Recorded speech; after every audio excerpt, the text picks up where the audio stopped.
সুপ্রিয় দর্শক শ্রোতা, আজ 31 জানুয়ারি 2021 রোববার। নিউ ইয়র্ক সময় এখন রাত 10টা। FM786.com প্রাইম নিউজে সবাইকে স্বাগত জানাচ্ছি আমি সাইদ রহমান। শুরুতেই বাসমাহ ফাউন্ডেশন সংবাদ শিরোনাম। নিউ ইয়র্কে বাড়ি বিক্রি কমেছে 46%। বসবাসের জন্য বেসমেন্ট বৈধ করার দাবি। জ্যামাইকায় বাংলাদেশির মরদেহ উদ্ধার। ইন্টারফেইথ হারমোনির ইভেন্ট 6 ফেব্রুয়ারি। ব্রুকলিনে বাংলাদেশির ওপর কৃষ্ণাঙ্গদের হামলা। ওয়ার্ল্ড হিজাব ডে কনফারেন্স 1 ফেব্রুয়ারি। কমিউনিটির প্রিয় মুখ আব্দুল নূরের মৃত্যু। কৃষক আন্দোলন নিয়ে মুখ খুললেন মোদি।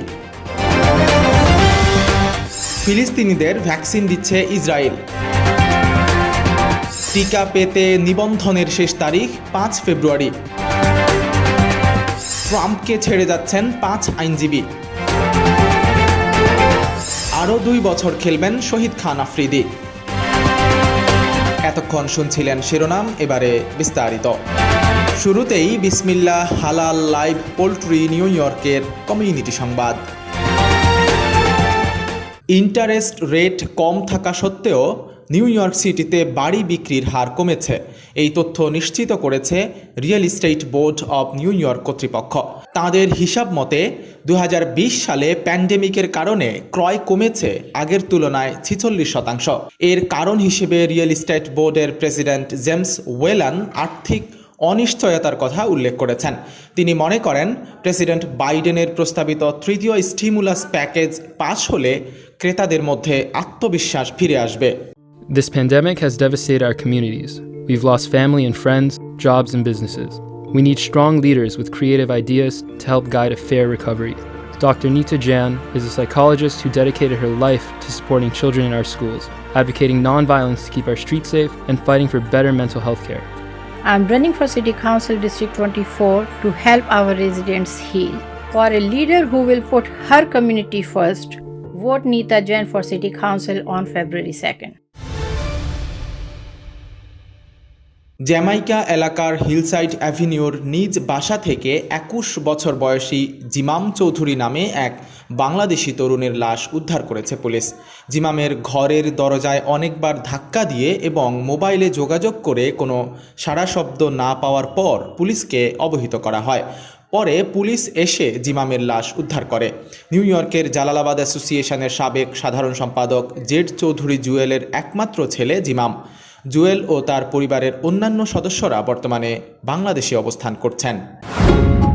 শরিয়াহ বোর্ড সার্টিফাইড বিসমিল্লাহ হালাল লাইভ পোল্ট্রি। এখানে সম্পূর্ণ শরিয়াহ মেনে চিকেন, ডাক, কবুতর, কোয়েল, টার্কি সহ সকল খাদ্যযোগ্য প্রাণী জবেহ করা হয়। বিফ, লাইভ ফিশ এবং সব ধরনের গ্রোসারি থেকে বেছে নিন আপনার পছন্দ মতো।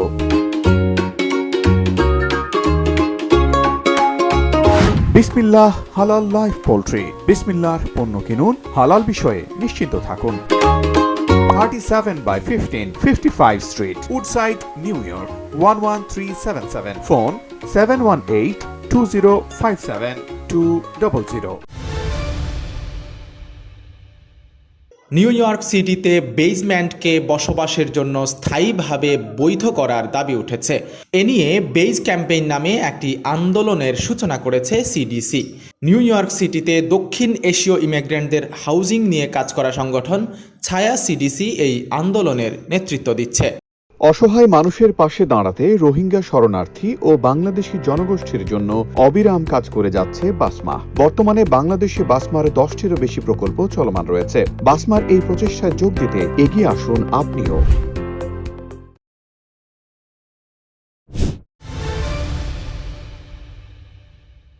ওয়ার্ল্ড ইন্টারফেইথ হারমোনি উইক 2021 উপলক্ষে একটি ফ্রি অনলাইন ইভেন্টের আয়োজন করা হয়েছে। আগামী 6 ফেব্রুয়ারি শনিবার নিউ ইয়র্ক সময় সকাল 8টা থেকে 10:30 পর্যন্ত চলবে এই আয়োজন। International Buddhist Education Nepal, Sanghakiya Foundation Bharat ও Heiwa Peace and Reconciliation Foundation of New York যৌথভাবে অনুষ্ঠানটির আয়োজন করেছে। ট্রান্সফোটেক একাডেমিতে ঘরে বসে অনলাইনে আইটি সেক্টরে 3 মাসের ট্রেনিং গ্রহণ করুন। আমেরিকার চাকরির বাজারে সফটওয়্যার, কিউএ টেস্টিং এবং সাইবার সিকিউরিটিতে 1 মিলিয়নের বেশি ওপেন পজিশন রয়েছে। আজই কল করুন 8443944826 এই নম্বরে। ইমেল করুন contact@transfotechacademy.com। বিস্তারিত জানতে ভিজিট করুন আমাদের ওয়েবসাইট www.transfotechacademy.com। ব্রুকলিনের সড়কে কৃষ্ণাঙ্গদের হামলায় রক্তাক্ত হয়েছেন বাংলাদেশি যুবক মোশাররফ হোসেন সাগর। পেটানোর পর তার মোটরসাইকেল নিয়ে গেছে হামলাকারীরা। আহত সাগরকে হাসপাতালে ভর্তি করা হয়েছে। জড়িতদের ধরতে অভিযান চালাচ্ছে new York police. Mosharraf Hossain সাগরের দেশের বাড়ি নোয়াখালীর বেগমগঞ্জের গোপালপুর ইউনিয়নে। হামলাকারীদের দৃষ্টান্তমূলক শাস্তি দাবি করেছেন সাগরের পরিবার। I grew up here right on 155th Street, and now I'm raising my kids here. I went to PS 201 right up the block where my son just started pre-K. And now my husband and I are facing the same challenges my parents did 30 years ago, and we're also in the middle of a pandemic. As I grew up, I saw how many immigrant women and minority-owned businesses were facing so many challenges because they felt overlooked and underserved. And that's why I started a business to help immigrant women and minority-owned restaurants use technology to grow and scale their businesses. When COVID hit, I focused my business on feeding frontline workers, survivors of domestic violence, seniors, and so many families that were going food insecure. In times like these, every single one of us needs to step up and help our communities in whichever ways that we can. And that's why I'm running for City Council. The first thing our campaign did was create a resource center, an online platform for anyone to reach out for any help that they needed for any issue that they're facing right now. You can be sure that I'll help our small businesses because I already have. You can be sure that I'll stand up for the underserved and underrepresented because I already have. And you can be sure that I'll fight for your interests and concerns because they're mine too. I'm Deepti Sharma, and I'd be honored to receive your first choice vote for City Council. প্রতি বছর ফেব্রুয়ারি মাসের 1 তারিখ বিশ্বব্যাপী পালিত হয়ে থাকে বিশ্ব হিজাব দিবস। দিবসটি উপলক্ষে এবছর ওয়ার্ল্ড হিজাব ডে কনফারেন্সের আয়োজন করা হয়েছে। বিভিন্ন আয়োজনের মধ্য দিয়ে আগামীকাল 1 ফেব্রুয়ারি সোমবার দিনব্যাপী এই কনফারেন্স অনুষ্ঠিত হবে। বিশ্বের বিভিন্ন প্রান্ত থেকে প্যানেলিস্টরা উপস্থিত থাকবেন। গুরুত্বপূর্ণ এই কনফারেন্সটির মিডিয়া পার্টনার হিসেবে থাকছে গ্লোবাল দাওয়াহ টেলিভিশন ITV এবং কমিউনিটি নিউজ নেটওয়ার্ক FM 786। আমি সোমা সায়েদ, আমি সিটি কাউন্সিল ডিস্ট্রিক্ট 24-এ রান করছি। অনেক ল্যান্ডলর্ড এবং টেন্যান্ট সমস্যা ফেস করছে। টেন্যান্টসরা রেন্ট পে করতে পারছে না, ল্যান্ডলর্ডরা মর্গেজ পে করতে পারছে না। ল্যান্ডলর্ডদের মর্গেজ হেল্প দরকার এবং টেন্যান্টদের রেন্ট ক্যান্সেলেশন দরকার। ফেব্রুয়ারি 2 তারিখে আমাকে ভোট দিয়ে নির্বাচিত করবেন। আমি সিটি হলে আপনাদের জন্য কাজ করব। ধন্যবাদ। আল ফুরকান জামে মসজিদের অন্যতম প্রতিষ্ঠাতা, ওজন পার্কের বাসিন্দা ও বাংলাদেশি কমিউনিটির পরিচিত মুখ মোহাম্মদ আব্দুল নূর আর নেই। ইন্না লিল্লাহি ওয়া ইন্না ইলাইহি রাজিউন। 30 জানুয়ারি রাত 1:45টায় নিউ ইয়র্কের LIG হাসপাতালে চিকিৎসাধীন অবস্থায় তিনি মৃত্যুবরণ করেন। বিষয়টি নিশ্চিত করে স্টেট ক্যাপিটাল ম্যানেজমেন্টের real estate broker Khairul Islam Khokon মরহুমের আত্মার মাগফিরাতের জন্য সবার কাছে দোয়া চেয়েছেন। উল্লেখ্য, মোহাম্মদ আব্দুল নূরের বাড়ি সিলেটের বিয়ানীবাজারে। During this pandemic, I watched people get carried out in stretchers right across from my apartment. My mother lost her job. My dad worked overtime as an essential worker at a factory packaging medicines. People were dying, and our whole neighborhood of Jamaica Hills became a red zone. My neighbors and I started the Queens Mutual Aid Network, providing food and medicine to thousands of families across our borough. But as hard as we worked, we couldn't save people's jobs. We couldn't solve hunger. That's the city's job. And that's exactly why I'm running for City Council. We've done everything our officials have asked, worked from home, worn masks, social distance, but the City Council hasn't done its job. My name is Momita Ahmed, and I'm running for City Council. এবারে অন্যান্য খবর। ভারতের রাজধানী নয়াদিল্লিতে প্রায় 3.5 মাস ধরে কৃষক আন্দোলন চলছে। তবুও তাদের দাবি পূরণে রাজি নয় কেন্দ্রীয় সরকার। এমনকি দেশটির প্রধানমন্ত্রী নরেন্দ্র মোদী বিষয়টি নিয়ে এতদিন পর্যন্ত সম্পূর্ণ নীরব ছিলেন। অবশেষে নীরবতা ভেঙে চলমান কৃষক আন্দোলন নিয়ে কথা বলেছেন তিনি। রোববার এক রেডিও ভাষণে ভারতের প্রধানমন্ত্রী নরেন্দ্র মোদী বলেন, প্রজাতন্ত্র দিবসের দিন বিক্ষোভকারীরা দিল্লির লালকেল্লায় জড়ো হয়ে দেশ এবং দেশের পতাকাকে অপমান করেছে। অনবদ্য বিরিয়ানির স্বাদ, খলিল বিরিয়ানি হলে বাকি সব বাদ। যে কোনো উপলক্ষে দেশি বিদেশি সব ধরনের খাবার, সেই সাথে মিষ্টি আর নানা ধরনের ডেজার্ট সব পাবেন একসাথে শুধু খলিল বিরিয়ানিতে। আজই আসুন। এবারে মাদানী হজ গ্রুপ ইউএসএ মুসলিম বিশ্বের খবর।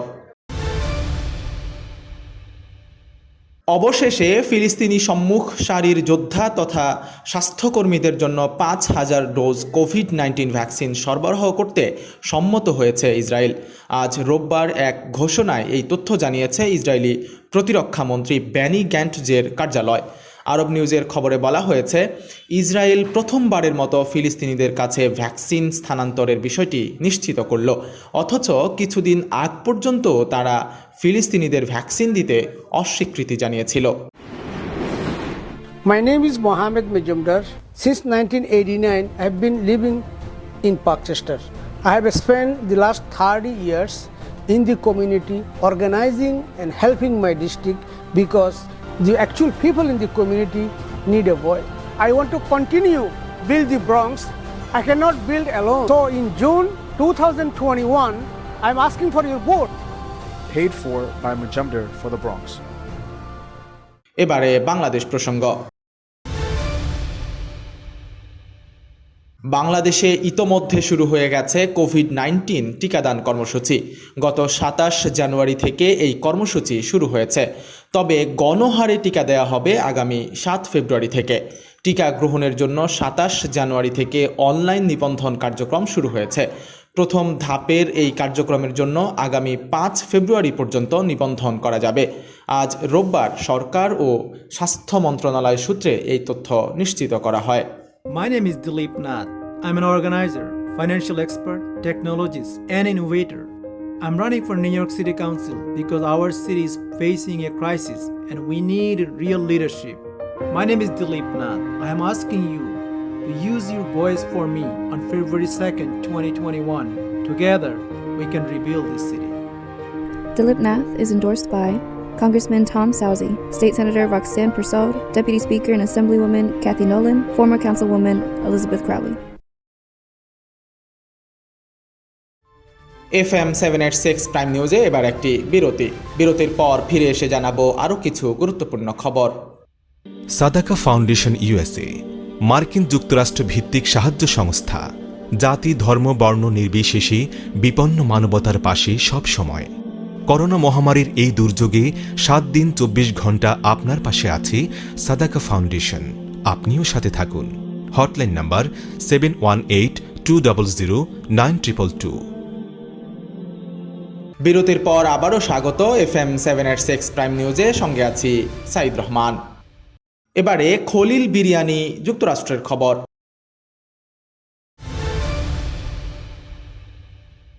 যুক্তরাষ্ট্রের সাবেক প্রেসিডেন্ট ডোনাল্ড ট্রাম্পের পক্ষ ত্যাগ করলেন তার 5 আইনজীবী। ট্রাম্পের বিরুদ্ধে সিনেটে আর 2 সপ্তাহেরও কম সময় পরেই অভিশংসন প্রক্রিয়া শুরু হচ্ছে। তার আগেই এই প্রক্রিয়ায় ট্রাম্পের পক্ষ নেয়া অভিশংসন বিষয়ক টিমের 5 আইনজীবী সরে দাঁড়ালেন। ট্রাম্পের ঘনিষ্ঠজনের বরাত দিয়ে এ সংক্রান্ত একটি প্রতিবেদন প্রকাশ করেছে CNN।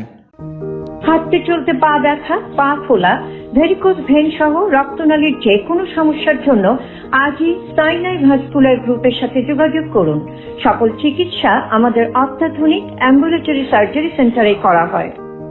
আসসালামু আলাইকুম, আমি ডক্টর ইসলাম, ভাস্কুলার এন্ডোভাস্কুলার সার্জন, সাইনাই ভাস্কুলার গ্রুপের সাথে জড়িত এবং আপনাদের সেবায় নিয়োজিত।